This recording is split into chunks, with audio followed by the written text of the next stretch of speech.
ঠান্ডাকালে অনেক লাভও আছে অনেক ক্ষতিও আছে। ঠান্ডা রে বাবা, এই আমার চাদরটা নিয়ে চলে গেছে। কি ঠান্ডা ভাগো রে বাবা।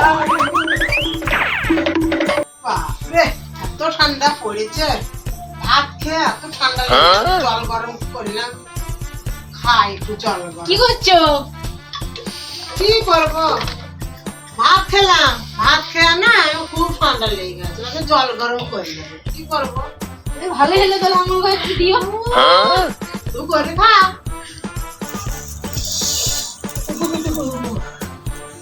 একটা কোনো প্রশ্ন করছি, কি ঠান্ডাকালে কোন জিনিসটা বাঁচে? ঠান্ডাকালে আবার কি জিনিস বাঁচে? এটা তো ভাবার বিষয়। ঠান্ডাকালে আবার কি জিনিস বাঁচে রে ভাই? আমি জানি না, তুমি বলো। জানিস না? না। সাবান। সাবান? সাবান? হ্যাঁ। কি ভাবে? সাবান কিভাবে হলো? কিভাবে হইল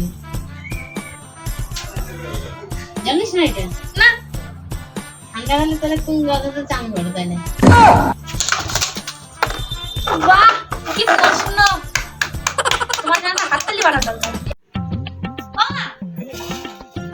কে হলো? বলো তো, ঠান্ডাকালে এমন কি জিনিস আছে যেটা সবাই খায়? বাবা খাই, তুই জানিস না? জানি, কিন্তু তো বলো না। জানো না ওই জন্য কি খাই জানিস তো? হ্যাঁ? চা বানাবো, চা, চা, চিনি, আরো বসে চা, গরম গরম চা, চায়ে চায়ে চায় চায় চায় চায়।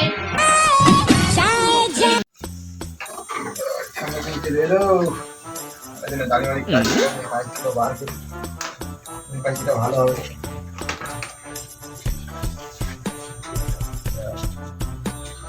চা দিতে নাকি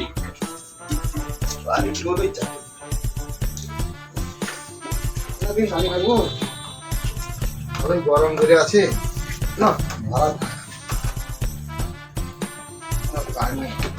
অনেক কাটিয়ে থাকবে, রোদটা উঠুক।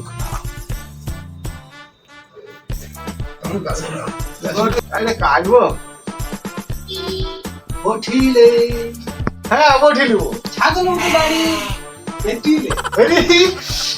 তাহলে কাটবো।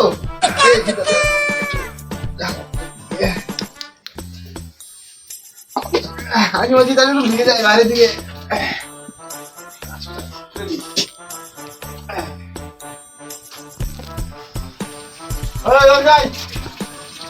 কেটে দেয়। রোদই হচ্ছে না রে, সুলতান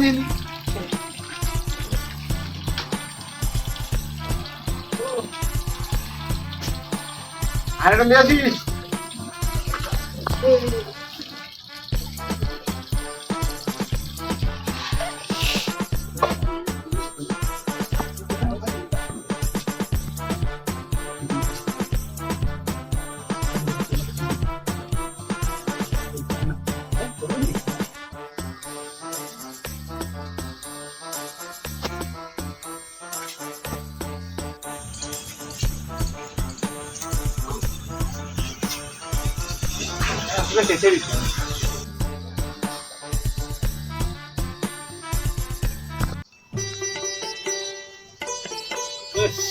গাড়িটাকে তো খুব হালকা ঠান্ডাও লাগে, একটু কাটে একটু রাখলে একটু গরম হয়েছে।